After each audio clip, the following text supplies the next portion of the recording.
To the surprise of absolutely nobody, Concord. You know what? I'm keeping that. To the surprise of absolutely nobody, Highguard just announced that they'll be ending service on the 12th of March. And, I don't think I'm alone in saying that, like, I called this, that I knew this was going to happen. And I'm pretty sure everybody else did too, because I saw everybody else saying the same thing. Now, some people were very generous in saying that it would last 1 year to fulfill its year one roadmap. And others were not so generous and saying it would die within its first week, like Concord did. But, it lasted 45 days. And, at the end of the day, it's not about who was right. All that matters is everybody knew it was going to happen. And I think that's pretty amazing. Now, why was this game so hated, alright? Why did everybody rag on this thing? In order to understand that, let's go back a couple months to the end of the Game Awards. Now, at the end of the Game Awards, Jeff Keighley announced Highguard, and this wouldn't be a bad thing normally, but he chose to announce it at the end of the show, which is typically reserved for a game that, is from a studio that's well respected, or from something that would, gain a lot of hype. And off the top of my head, the only things that I could think of that would be received positively would be a new God of War game, or something from FromSoft. But no, he announced Highguard. I remember like thinking when I saw the trailer, like, is this a hero shooter? Oh no. And then thinking, wait, it's a MOBA? Like Battleborn? That game that died instantly? And then I was just thinking, oh Jesus. And I wasn't alone in that because after the show, the game was hated on immediately. Like people were already calling it Concord 2. People were already praying for its downfall. And in order to understand why that was, it was at the end of the show, the most hyped spot, and people felt like it didn't deserve that, especially because it was a hero shooter, and worse than that, a live service title. Now, what didn't inspire confidence in the game was that after the first trailer released, there was radio silence from the developers. At the time, we still didn't know what kind of game it was yet. And then when the game finally does come out, I will say some positives. The game is innovative, all right? It tries to do different things, and that's where the praise ends. Because just because something is innovative doesn't mean it's good. Because it had a lot of moving parts that didn't really connect together, and on paper, the game sounds one of a kind.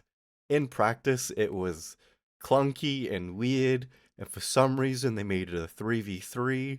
When, typically with these hero shooters or MOBAs, it's 5v5. I know that's like such a nothing argument, but for me, it was just such a weird decision. And, people were hating on the game even more than before, even stronger than before. People were calling it Concord 2, and some people were even defining it as like a genre, a Concord like. The main reason why I made this video isn't to dance on the grave of Highguard or its developers, even though, we kind of did. But no, the reason why I made this is to talk about the disconnect between the industry and the general audience. And I know it's obvious, it's always been there, that journalists and the general audience clash. There's a massive disconnect here. But I think it's more blatant and more obvious ever since the Game Awards. Because Jeff Keighley really gave this game his endorsement and his personal backing, and his word has a lot of influence on the industry. And the fact that he thought that what people would line up for in droves, that people would be excited for, was another goddamn live service title. And in a market where there are so many live service titles, okay? We got Fortnite, we got Overwatch, Marvel Rivals, Rainbow Six Siege, Valorant, League of Legends, etc., etc., etc. The market is oversaturated, and the thought that he gave his backing to another one just really highlights to me that this figurehead of the industry thinks he knows what we want when he couldn't be further from the truth. It is absurd, alright? He parades himself as a voice of the gamers, and it is baffling that he was so confident about a game like this, confident to the point where before the game even released, he was gonna say, "You guys are gonna be taking back your word. You guys are gonna be apologizing to me." And the game came out and it was ass. It sucked. Very embarrassing. Outside of just Jeff Keighley being out of touch, we gotta talk about the game's journalists because they are way, way more out of touch than the average person. These people live in their own fantasy land in Delusionville, thinking that they know what's best. We are oblivious. We do not know what's best. We do not know anything because these people run the most bizarre defense for all these titles, all right? You guys remember the infamous Concord article where they were saying, "Dude, this game is amazing. I spent hours on this. I'm gonna spend even more on the weekend." We have similar for Highguard, and it's weird that they get defensive for these games because let's not BS around here. They're hyping the game up. They're running defense because if they don't, they miss out on press releases. They get blacklisted from certain companies and studios to not cover their games anymore. So there's an incentive to lie to us. There is an incentive to be deceptive, and that's why we cannot trust them, and they've lost that trust for years now. And so, how do they react to this? They lash out at the general audience. They get very mad, talk down, and belittle. And yet, somehow, the general audience knows what game lives and dies. And I think that's just because we can see what is obviously an industry plant, what is obviously something that is getting artificial backing and praise, and we can tell, yeah, we don't like that. If a game is good, it'll earn its merit instead of you know, lying to us that we don't know what's best. Now, the next disconnect I'd like to bring up, right, is the idea that just because this is a live service game, that eventually the game will get better. The unfortunate thing about that is, as a new game in the live service model, you don't have the luxury of later. You don't have the luxury of time because you're entering a market that's dominated by people who have already, you know, made something that people like. Unfortunately, if you enter this market, you need to enter this market as a complete product and you need to treat every update after as supplementary, that is just upgrading an already fantastic product. You can't release something that's half-assed and then go, "Don't worry, in a year's time it'll get better. We'll have more characters, more maps, more game." No, you cannot do that now. You are way past. It is 10 years too late to be doing this. You need to come out 3 steps ahead of the game.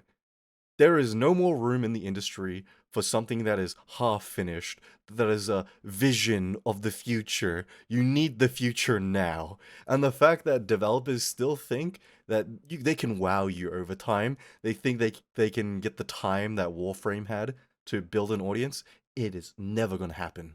The fact that they think they can get away with this still to this very day is absurd.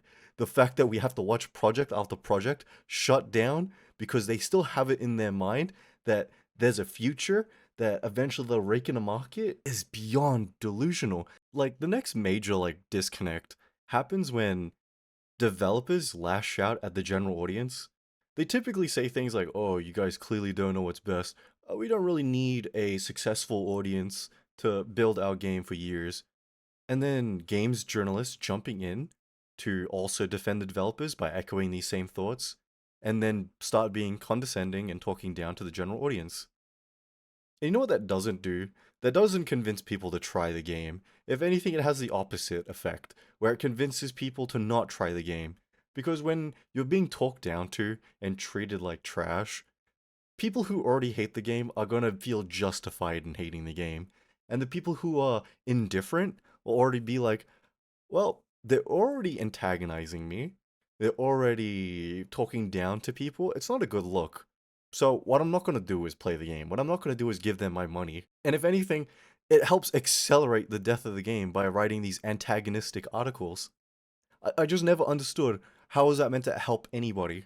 Now, the very last thing I want to talk about is a interview an ex-Highguard developer gave regarding the failure of, Highguard. And he blames that their focus on the competitive scene is what killed the game. And, Even if that is true, that just tells me that they are really, really out of touch because a game that tries to force an esports or a game that tries to force a competitive scene isn't a game that people will genuinely play for its competitive aspect. Because if we go back to, let's say, Lawbreakers, Cliff Bleszinski's game, they focused and marketed the game around being very tough, being very hard, and then forcing an esports scene into the game. And, it didn't last long. It died. Trying to sell your game as competitive does nothing.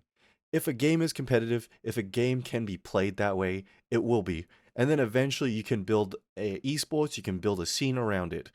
But if you try and force it in there, no one is going to want to play that. It's like a Corpo Olympics, it's forced.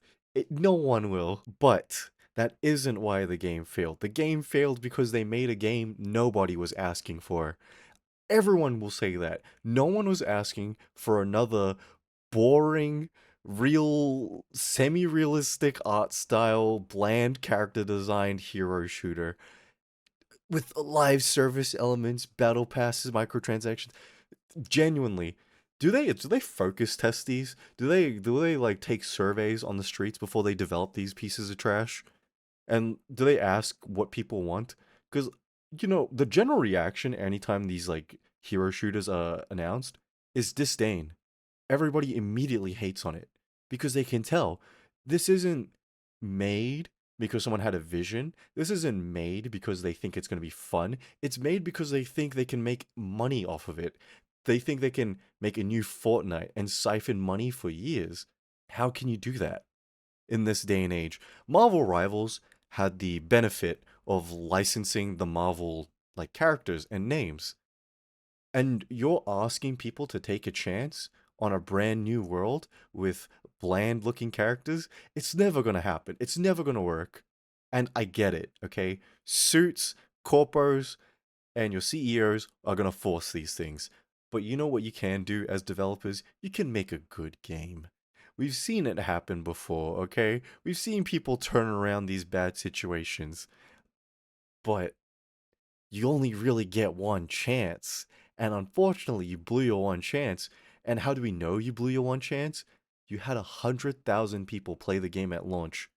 And granted, some of these people played the game specifically to hate on it. But they gave you a chance to prove them wrong by downloading the game. And, you can't convince a lot of them because, remember, they came in to hate on the game. But if over 90% of those people drop the game, that really is your fault and not theirs. Because these days, the game can barely crack over 400 people. And at that point, who do you blame? Because you can't blame the people. You can't blame negative word of mouth. Because people did try the game. People did play the game. And you know what they didn't share? That they were having fun. That they were going to come back for more. Because the general consensus was, this game has cool ideas, but it sucks. The vision for the game is absurd, and I'm not going to play this over something I'm already having fun with.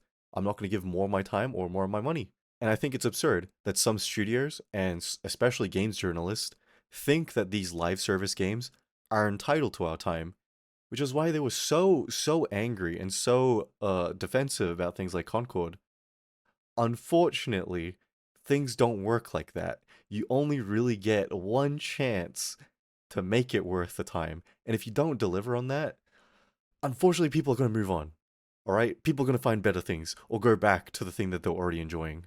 And, of course, there are plenty other reasons why this failed and why the industry is like that. But that's a talk and a topic for another goddamn time. And I'm just so freaking stupid. I can't think of anything else that I want to say. But yeah, that's it. Thanks, guys. See ya.